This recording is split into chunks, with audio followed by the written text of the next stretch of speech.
Hello नमस्कार दोस्तों, कैसे हैं आप सब लोग। उम्मीद करते हैं अच्छे होंगे।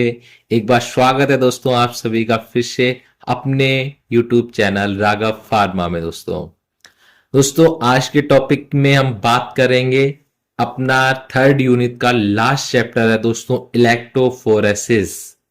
ये दोस्तों ये कोई खास इंपॉर्टेंट नहीं है, बट दोस्तों ये क्वेश्चन कभी कभी पेपर में आ जाया करता है, इसलिए हम लोग उसको छोड़ेंगे नहीं, बट उस चीज को हम लोग आराम से उसको कवर करेंगे, उसके नोट को समझेंगे, उसके कॉन्सेप्ट को समझेंगे।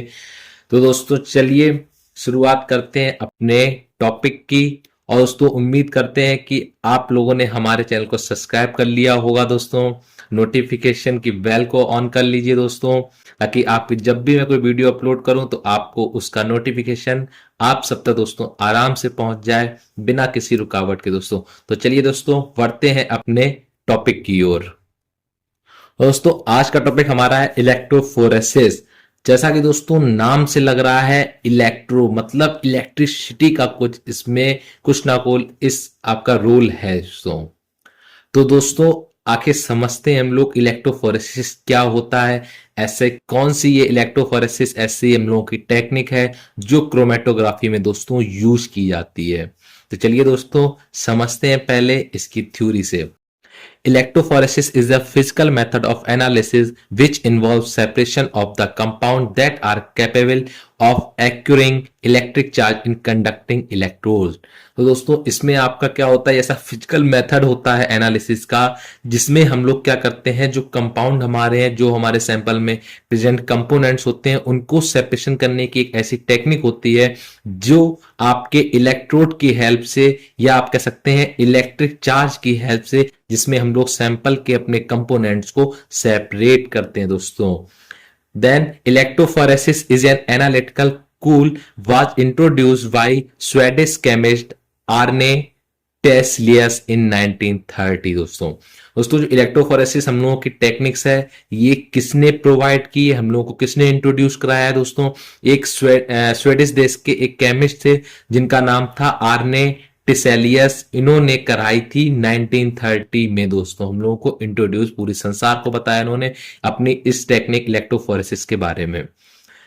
Electrophoresis may be defined as the migration of the charged particles through a solution under the influence of an external electric field। दोस्तों इसमें दोस्तों क्या बताया गया, हम लोग इलेक्ट्रोफोरेसिस को किस आपको डिफाइन कर सकते हैं इस डेफिनेशन के द्वारा कि ये एक ऐसा आपका एक ऐसी प्रोसेस होती है जिसमें हम लोग क्या करते हैं, जो पार्टिकल्स हैं उनको एनर्जी देते हैं by the help of electric charge के द्वारा दोस्तों। जिससे क्या है, आपका जो सॉल्यूशन के अंदर जब हम लोग जो सॉल्यूशन के अंदर प्रेजेंट कंपोनेंट्स होते हैं दोस्तों, वो आपके सेपरेटेड हो जाते हैं। तो ये हम लोगों की आपकी प्रोसेस कहलाती है इलेक्ट्रोफोरेसिस दोस्तों।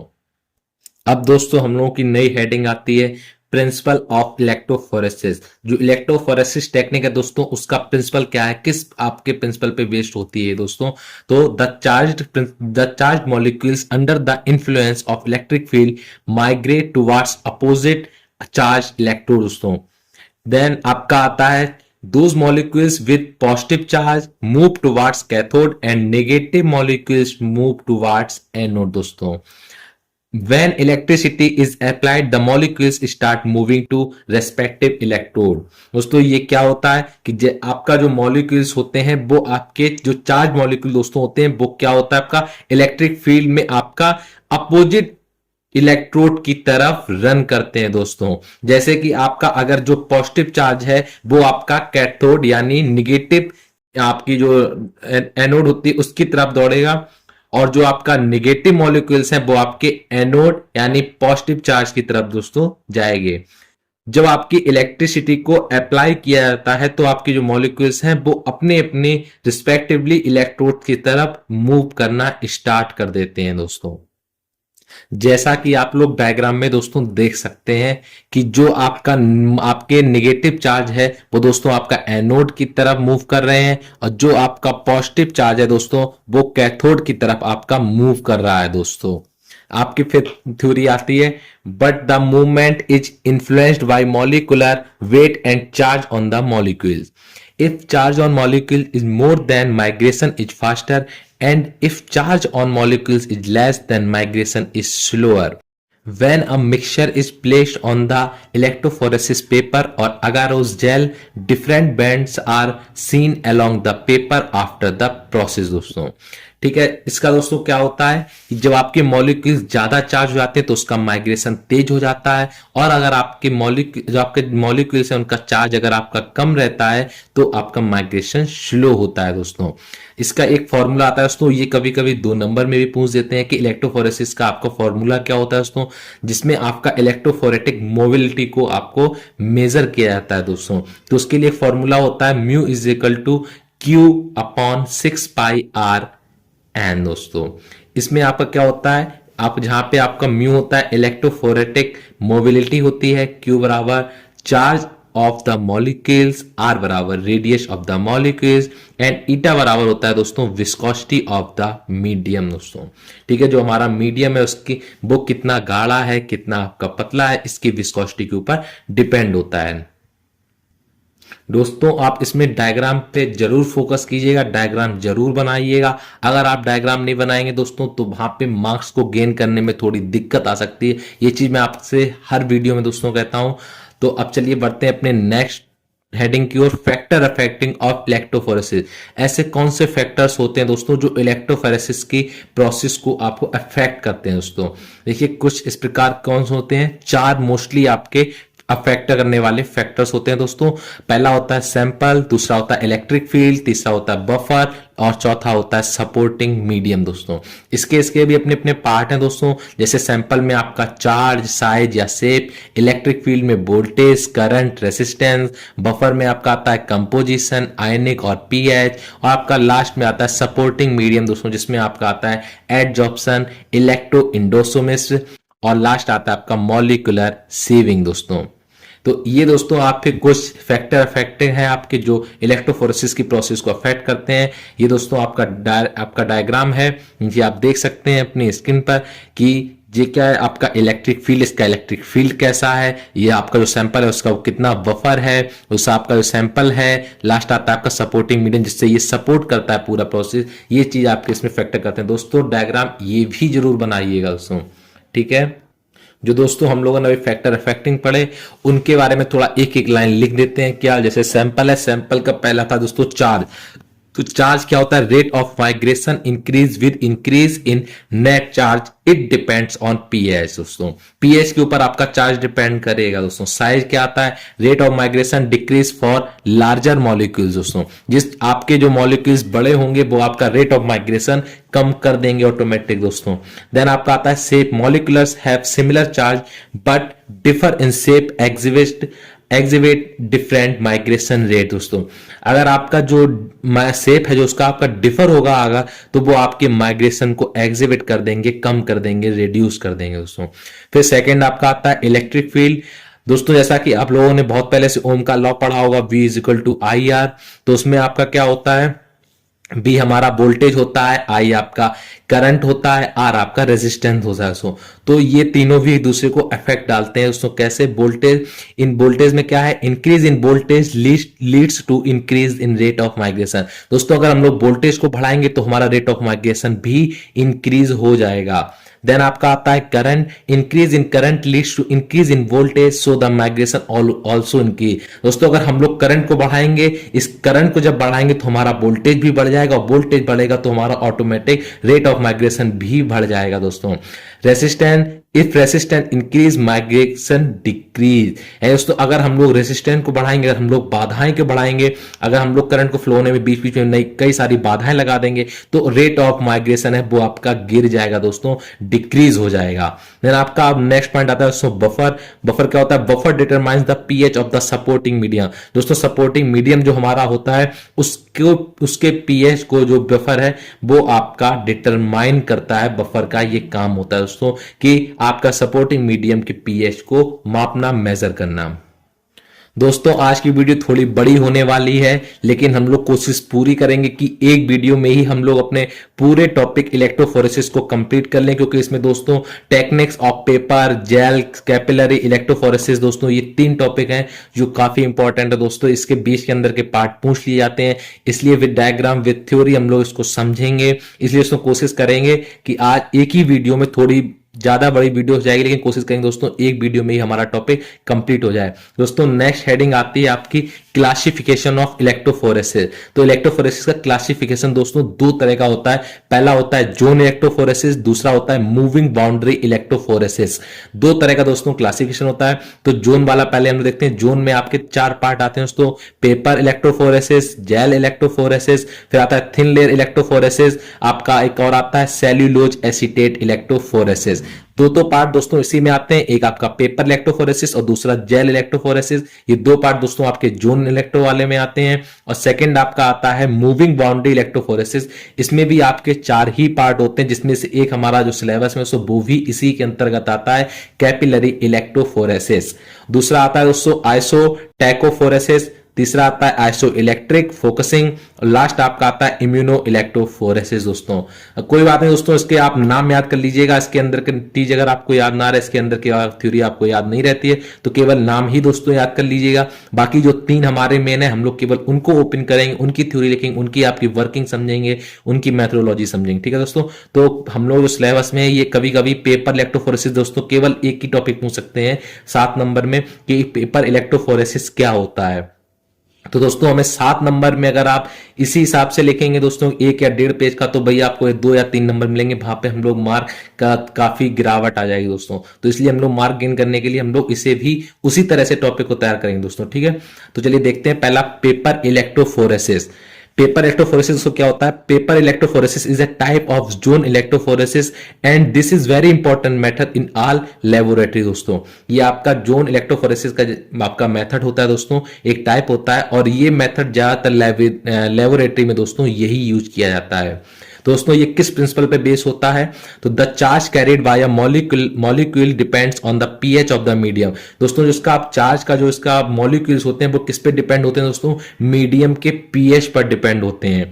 Electrophoresis at low voltage is not usually to separate low molecular weight compounds because of diffusion. दोस्तों तो जो आपका इलेक्ट्रोफोरेसिस होता है लो वोल्टेज पे दोस्तों, ये अच्छे से सेपरेट नहीं कर पाता है आपके मॉलिक्यूलर वेट को, क्योंकि इसमें डिफ्यूजन आता है दोस्तों। आपका जो मॉलिक्यूलर वेट होता है वो आपके लो हो जाएगा, इस चक्कर में आपका इलेक्ट्रोफोरेसिस नहीं सेपरेट कर पाता है आपके मॉलिक्यूल्स को। दोस्तों ये दोस्तों इसका डायग्राम है, जिसमें 2 ट्रेट नुमा आपको वाल्व नुमा संरचना दोस्तों दिख रही होगी। इसमें हम लोग क्या करते हैं, फिल्टर पेपर दोनों तरफ डिप करके रख देते हैं, और उसके अंदर दोनों को हम लोग दोस्तों जोड़ देते हैं विद 45 वोल्टेज डीसी करंट के साथ। दोस्तों इसमें क्या होता है, आपकी 2 ग्लास की प्लेटें लगी होती हैं दोस्तों दोनों को जोड़ने के लिए।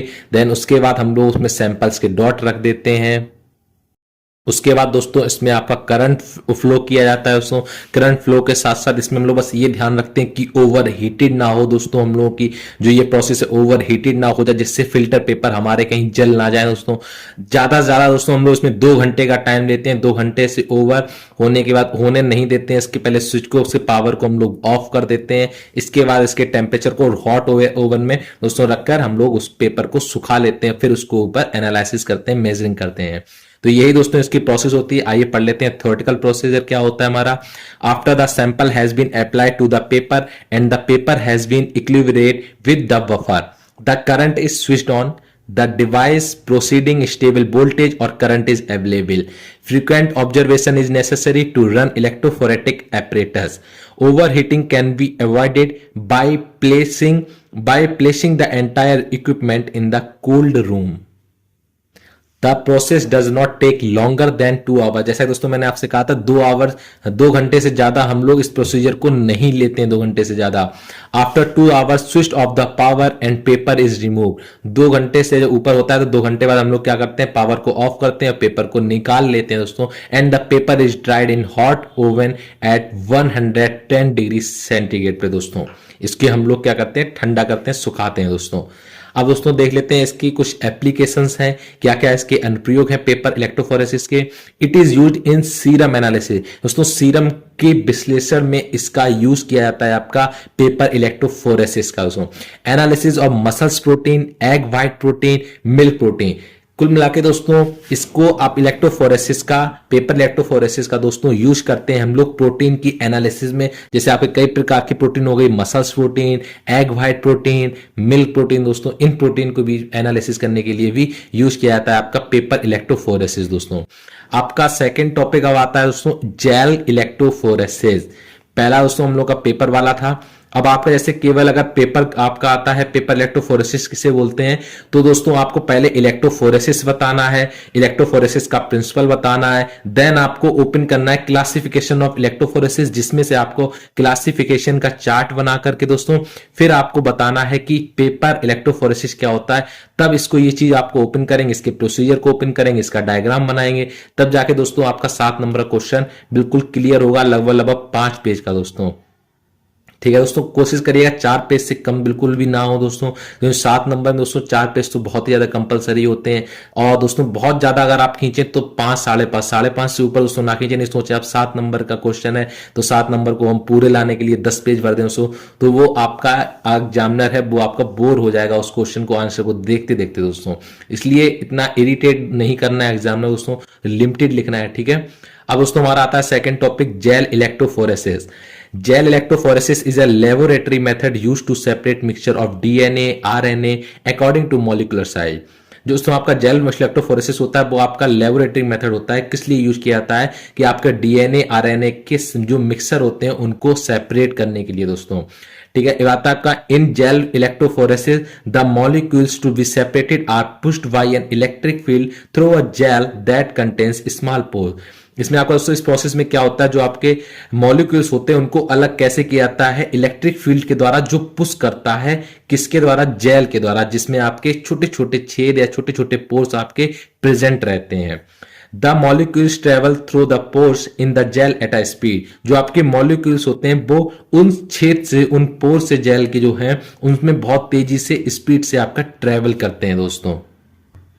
ये दोस्तों जेल इलेक्ट्रोफोरेसिस का आपका डायग्राम है, इसको ध्यान से देख लीजिए। यहाँ पे हम लोगों ने स्टेबलाइजर लगा रखा है पावर सोर्स के लिए, ताकि हम लोग उसे एनर्जी प्रोवाइड कर सकें। इसमें दोस्तों क्या होता है, आपका एक बॉक्स नुमा संरचना होती है दोस्तों, जिसमें आपके अगर वो जेल आपका फिल रहता है, और आपकी जो साइड की जो आपकी दीवारें होती हैं दोस्तों वो आपकी एक एनोड की तरह काम करती है, दूसरी कैथोड की तरह। इसमें कुछ सैंपल के होल दिए रहते हैं जहां पे सैंपल्स भरे होते हैं, और इसमें करंट फ्लो करते हैं, जिससे दोस्तों आपका उन पोर से होते हुए आपके कंपोनेंट सेपरेट हो जाते हैं दोस्तों। ये इसका प्रोसीजर है। बाकी अब इसके समझते हैं थ्योरेटिकल प्रोसीजर की ओर। तो पहला आता है दोस्तों preparing of samples for running. Sample को रनिंग कराने के लिए कैसे तैयारी की जाती है, क्या प्रिपरेशन होती है, वो दोस्तों देखते हैं। The DNA is isolated and pre-proceed and made up in solution with some basic blue dye to help visualize the movement of the sample through the gel। Gel में आपका एक ब्लू डाई डाली जाती है ताकि हम लोग उसको आराम से विजुलाइज कर सकें, उसे आराम से हम लोग देख सकें आसानी से, बिना किसी इंस्ट्रूमेंट की दिक्कत से, नॉर्मल आंखों से हम लोग देख सकें दोस्तों कैसे वो आइसोलेट हो रहा है, कैसे आपके कंपोनेंट अलग अलग जा रहे हैं। इसलिए हम लोग आपका इसमें ब्लू डाई को यूज करते हैं दोस्तों। सेकेंड पॉइंट दोस्तों आता है an agarose TAE gel solution is prepare. जो हमारा अगारोस जेल सॉल्यूशन होता है दोस्तों उसको कैसे तैयार किया जाता है, तो TAE buffer provides a source of ions for setting up the electric field during electrophoresis. A weight to volume concentration of agarose is used to prepare the solution. दोस्तों इसमें क्या होता है, हम लोग बफर को, इस टीएई जो बफर होता है आपका, वो आपका क्या करता है, एनर्जी आयंस को एनर्जी प्रोवाइड कराता है इलेक्ट्रिक फील्ड में। इलेक्ट्रिक फील्ड में इलेक्ट्रिक आपको एनर्जी फोर्स कराएगा दोस्तों, इसलिए हम लोग इसको यूज करते हैं, इसलिए इसको प्रिपेयर किया जाता है दोस्तों। फिर आता है आपका कास्टिंग द जेल।